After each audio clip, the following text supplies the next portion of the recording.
ನಮಸ್ಕಾರ. ಚೈತ್ರ ಕುಂದಾಪುರ ಯೂಟ್ಯೂಬ್ ಚಾನೆಲ್ಗೆ ಸ್ವಾಗತ ಸುಸ್ವಾಗತ. ಸೊ ಇವತ್ತು ಈ ವ್ಲಾಗ್ ಸುಮಾರು ದಿನ ಆಗೋಯ್ತು, ಒಂದು ವಾರ ಮೇಲೆ ಆಗೋಯ್ತು ವ್ಲಾಗ್ ಹಾಕಿದೆ. ಸುಮಾರು ಜನ ಕಮೆಂಟ್ ಮಾಡ್ತಾ ಇದ್ರು. ಹಾಗಾಗಿ ಇವತ್ತಿನ ಈ ವ್ಲಾಗ್ ಎರಡು ಪ್ರಮುಖವಾಗಿರುವಂಥ ಗಂಭೀರ ಸಮಸ್ಯೆಗಳು, ಹೆಣ್ಣು ಮಕ್ಕಳಿಗೆ ಸಂಬಂಧಪಟ್ಟಿರುವಂಥ ಗಂಭೀರ ಸಮಸ್ಯೆಯನ್ನು ತಗೊಂಡು ಇವತ್ತಿನ ಈ ವ್ಲಾಗ್ ನಾನು ಮಾಡ್ತಾ ಇದ್ದೇನೆ. ಏನು ಅಂದರೆ ಸೀರೆಗಳು ಕಲ್ಲರ್ ಬಿಟ್ಟು ಹಾಳಾಗಿರುವಂಥದ್ದು. ನನ್ನ ಮದುವೆಯ ಸುಮಾರು ಸೀರೆಗಳು ವಾಶ್ ಮಾಡೋದಕ್ಕೆ ಹೋದಾಗ ಅದು ಫುಲ್ ಕಲ್ಲರ್ ಬಿಟ್ಟು ಹಾಳಾಗೋಗಿದೆ. ಇದು ನನ್ನ ಮದುವೆಯ ಮೇಜರ್ ಸೀರೆ, ನೀವು ನೋಡಿರ್ತೀರಿ, ಹೆಗಲ ಮೇಲೆ ಹಾಕೋ ಸೀರೆ ಇದು. ಸೊ ಈ ಸೀರೆ ಗೊತ್ತಿಲ್ಲದೆ ವಾಷಿಂಗ್ ಮಿಷಿನ್ಗೆ ಹೋಗ್ಬಿಟ್ಟಿತ್ತು. ಹೇಗೆ ನನ್ನ ಎಂಗೇಜ್ಮೆಂಟ್ ಸಾರಿ ಆಗಲಿ, ಧಾರೆ ಸೀರೆ ಆಗಲಿ, ಅಥವಾ ಇದರದ್ದು ಮುಹೂರ್ತಮ್ ಸಾರಿ ಆಗಲಿ, ಆ 3 ಸೀರೆಗಳು ಏನೂ ಆಗಿಲ್ಲ. ಅದನ್ನು ಡ್ರೈ ವಾಶಿಗೆ ಕೊಟ್ಟಿದ್ವಿ, ಸೊ ಏನೂ ಸಮಸ್ಯೆ ಆಗಿಲ್ಲ. ಆದರೆ ಇದು ಹೆಗಲ ಮೇಲೆ ಹಾಕಿದ ಸೀರೆ ಗೊತ್ತಿಲ್ಲದೆ ಯಾವುದೋ ಬಟ್ಟೆ ಜೊತೆ ವಾಷಿಂಗ್ ಮಿಷಿನ್ಗೆ ಹೋಗಿದೆ. ಸೊ ವಾಷಿಂಗ್ ಮಿಷಿನ್ಗೆ ಹೋದ ಕಾರಣ ಪೂರ್ತಿ ಸೀರೆ ಹಾಳಾಗಿದೆ. ಈ ಸೀರೆ ನೀವು ಡೆಫಿನೆಟ್ಲಿ ನೋಡಿರ್ತೀರಿ, ನನ್ನ ಮದುವೆ ವಿಡಿಯೋ ನೋಡಿರೋರು. ನಾನು ಕ್ಲಿಪ್ಪಿಂಗ್ ಫೋಟೋಸ್ ಹಾಕ್ತೀನಿ. ಹೆಗಲ ಮೇಲೆ ನಾನು ಹಾಕ್ಕೊಂಡಿದ್ದಂಥ ಸೀರೆ ಇದು. ಎಷ್ಟು ಬೇಜಾರಾಗ್ತಾ ಇದೆ ಅಂದರೆ, ಇದನ್ನು ಹೆಗಲ ಮೇಲೆ ಹಾಕಿದ ಸೀರೆ ಉಡಬೇಕಾಗಿತ್ತು. ಯಾಕಂದರೆ ಸಾಮಾನ್ಯವಾಗಿ ಮದುವೆ ಶಾಸ್ತ್ರದಲ್ಲಿ ಗಂಡನ ಮನೆಯಿಂದ ಕೊಡೋ ಸೀರೆನ ಉಡೋದಕ್ಕಿದೆ. ಬಟ್ ಇತ್ತೀಚೆಗೆ ಏನಾಗ್ಬಿಟ್ಟಿದೆ ಅಂದರೆ, ಉಡೋದಕ್ಕೆ ಸಮಯ ಇಲ್ಲದೆ ಇರೋ ಕಾರಣ ಅದನ್ನು ಹೆಗಲ ಮೇಲೆ ಹಾಕ್ತಾರೆ. ಸೊ ಹೆಗಲ ಮೇಲೆ ಹಾಕೋ ಸೀರೆ ಅಂತ ಗಂಡನ ಮನೆಯಿಂದ ಕೊಟ್ಟಿದ್ದ ಸೀರೆ ಇದು.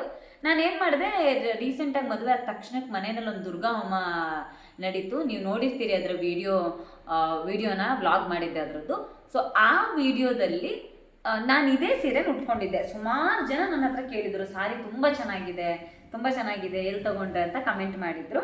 ಸೊ ಆ ಸಾರಿ ಪೂಜೆ ಮುಗಿಸಿ ಡ್ರೈ ವಾಶಕ್ಕೆ ಕೊಡೋಣ ಅಂತ ಇಟ್ಟಿದ್ದೆ. ಯಾವುದೋ ಬಟ್ಟೆಗಳ ನಡುವೆ ಅದು ಹೆಂಗೆ ಹೋಯಿತು ಗೊತ್ತಿಲ್ಲ, ವಾಷಿಂಗ್ ಮಿಷಿನ್ಗೆ ಹೋಯಿತು. ಸೊ ವಾಷಿಂಗ್ ಮಿಷಿನಿಂದ ಬರಬೇಕಾದ್ರೆ ಈ ರೀತಿ ಆಯಿತು. ಪೂರ್ತಿ ಸೀರೆ ಹಿಂಗೆ ಆಗಿದೆ, ಪೂರ ಸೀರೆ. ಗೊತ್ತಿಲ್ಲ ಶ್ರೀಕಾಂತ್ ಈ ಸಾರಿನ ಎಲ್ಲಿ ಪರ್ಚೇಸ್ ಮಾಡಿದ್ರು, ಎಷ್ಟು ಕೊಟ್ಟಿದ್ರು ಅಂತ ಗೊತ್ತಿಲ್ಲ. ಬಟ್ ತುಂಬ ಸಿಲ್ಕ್ ಸಾರಿ ಹೆಂಗೆ ಹಾಳಾಗಿದೆ ಅಂದರೆ, ಇನ್ಯಾವತ್ತು ಇಲ್ಲಿ ನೋಡಿ ಫುಲ್ ಮೇ ಬಿ ಇದು ಇದರದ್ದು ಕಲ್ಲರ್ ಇದಕ್ಕೆ ಬಿಟ್ಟು ಹೆಂಗೆ ಆಯಿತೋ ಏನೋ ಗೊತ್ತಿಲ್ಲ. ಬಟ್ ನೋಡಿ ಪೂರ್ತಿ ಸೀರೆ ಈ ರೀತಿ ಆಗಿದೆ. ಫುಲ್ಲು ಕಲ್ಲರ್ ಫೇಡ್ ಆಗಿ ಗೋಲ್ಡನ್ ಕಲರ್ದು ಪಾರ್ಟ್ಗೆ ಬಂದುಬಿಟ್ಟಿದೆ. ಸೊ ಇದನ್ನ ಇನ್ನೇನು ಮಾಡೋದು ಗೊತ್ತಾಗ್ತಾ ಇಲ್ಲ. ಈ ಸೀರೆನ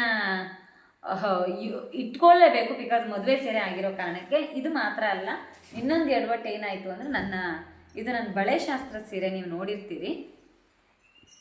ಸೊ ಈ ಸಾರಿ ಕೂಡ ಬೇರೆ ಯಾವುದ್ರದ್ದೋ ಕಲ್ಲರ್ ಬಿಟ್ಟು ನೋಡಿ, ಇದು ಕೂಡ ಬಳೆ ಶಾಸ್ತ್ರದ ಫೋಟೋ ಹಾಕಿರ್ತೀನಿ ನೋಡಿ. ನಿಮಗಿದು ಹತ್ತಿರದಿಂದ ನೋಡಿದ್ರೆ ಗೊತ್ತಾಗ್ಬೋದು, ಲೈಟಾಗಿ ರೆಡ್ಡಿಶು ಕಲ್ಲರ್ ಬಿಟ್ಟಿದೆ. ಬಟ್ ಇದು ಉಡೋವಾಗ ಕರೆಕ್ಟಾಗಿ ಗೊತ್ತಾಗುತ್ತೆ. ಫುಲ್ ಸೀರೆ ಇದು ಹಿಂಗೆ ಆಗೋಗ್ಬಿಟ್ಟಿದೆ ನೋಡಿ. ಇದು ಹೆಂಗೆ ಹೋಯ್ತು ಗೊತ್ತಿಲ್ಲ.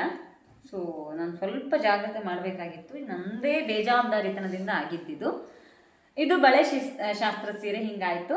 ಇನ್ನು ನೀವು ಹಳದಿ ಶಾಸ್ತ್ರದ ಸೀರೆ ನೋಡಬೇಕು.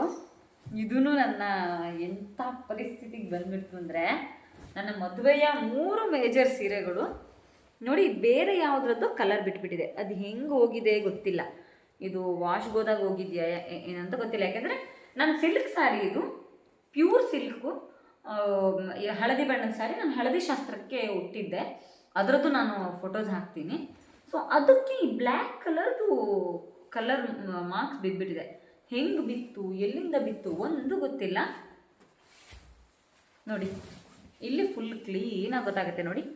ಹಳದಿ ಬಣ್ಣದ ಸೀರೆ ಮೇಲೆ ಇಷ್ಟು ನೀಟಾಗಿ ಕಪ್ ಕಲರ್ದು ಫುಲ್ಲು ಮಾರ್ಕ್ಸ್ ಬಂದಿದೆ. ಹೆಂಗೆ ಬಿತ್ತು ಅಂತ ಗೊತ್ತಿಲ್ಲ. 3 ಸೀರೆಗಳು ಹಾಳಾಗಿದೆ. ಸೊ ಇದಕ್ಕೆ ನಿಮ್ಮ ಹತ್ರ ಏನಾದರೂ ಸೊಲ್ಯೂಷನ್ ಇದೆಯಾ ಇದ್ರೆ ದಯವಿಟ್ಟು ಕಮೆಂಟ್ ಮಾಡಿ. ನೀವು ಈ ಥರ ನಿಮಗೂ ಡೆಫಿನೆಟ್ಲಿ ಸುಮಾರು ಜನಕ್ಕೆ ಇಂಥದ್ದೊಂದು ಪ್ರಾಬ್ಲಮ್ ಫೇಸ್ ಮಾಡೇ ಇರ್ತೀರಿ. ನಾನು ಇದನ್ನು ಡ್ರೈ ವಾಶ್ನವ್ರಿಗೆ ಎಲ್ಲರ ಹತ್ರ ಹೋಗಿ ಕೇಳಿ ಆಯಿತು, ಇದನ್ನು ಸರಿ ಮಾಡೋಕ್ಕಾಗಲ್ಲ ಅಂತವ್ರು ಹೇಳಾಯಿತು.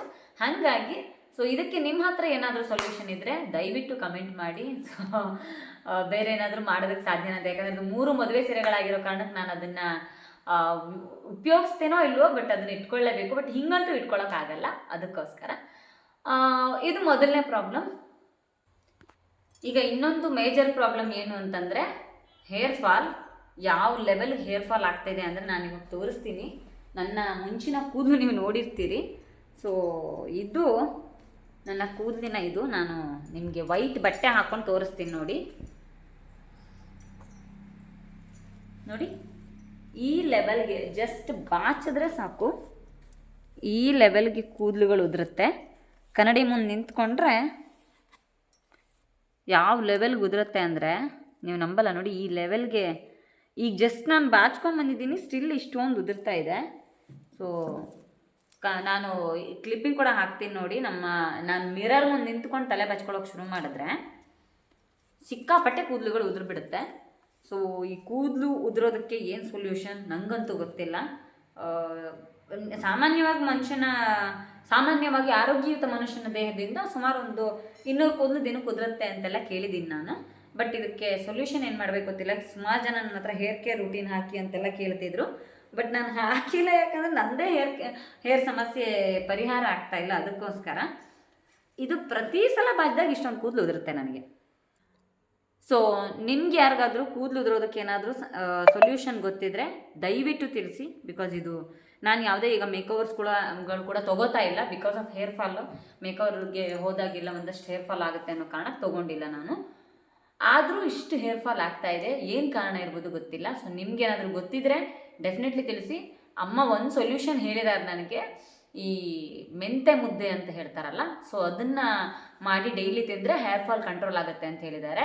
ಸೊ ಅದು ಮೆಂತೆ, ಗೋಧಿ, ಅಕ್ಕಿ ಮತ್ತು ಕಪ್ಪು ಉದ್ದು ಇದಿಷ್ಟನ್ನು ಒಣಗಿಸಿ ಸಮ ಪ್ರಮಾಣದಲ್ಲಿ ಹುರಿದು ಪುಡಿ ಮಾಡಿ ಅದನ್ನು ಇಟ್ಕೋಬೇಕು. ಅದು ನಿತ್ಯ ಒಂದೊಂದು ಮುದ್ದೆ ಮಾಡಿ ತುಪ್ಪ ಮತ್ತು ಬೆಲ್ಲ ಹಾಕಿ ಅದನ್ನು ಕಲಸಿ ಮುದ್ದೆ ಮಾಡಿ ತಿನ್ನಬೇಕು ನಿತ್ಯ ಒಂದೊಂದು ಸಣ್ಣ ಸಣ್ಣದು ಅಂತ ಹೇಳಿದ್ದಾರೆ.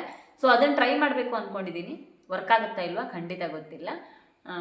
ಅದೇನಾದರೂ ವರ್ಕ್ ಆದರೆ ಡೆಫಿನೆಟ್ಲಿ ನಾನು ನೆಕ್ಸ್ಟ್ ವೀಡಿಯೋದಲ್ಲಿ ಹೇಳ್ತೀನಿ. ನಿಮ್ಗೆ ಯಾರಿಗಾದರೂ ಹೇರ್ ಫಾಲ್ಗೆ ಸೊಲ್ಯೂಷನ್ ಗೊತ್ತಿದ್ದರೆ ದಯವಿಟ್ಟು ತಿಳಿಸಿ. ನಾನು ಬೇರೆ ಯಾವುದೇ ಹೊರಗಡೆ ಆಯಿಲ್ ಬಳಸಲ್ಲ, ಮನೆಯದೇ ತೆಂಗಿನೆಣ್ಣೆ ಬಳಸ್ತೀನಿ.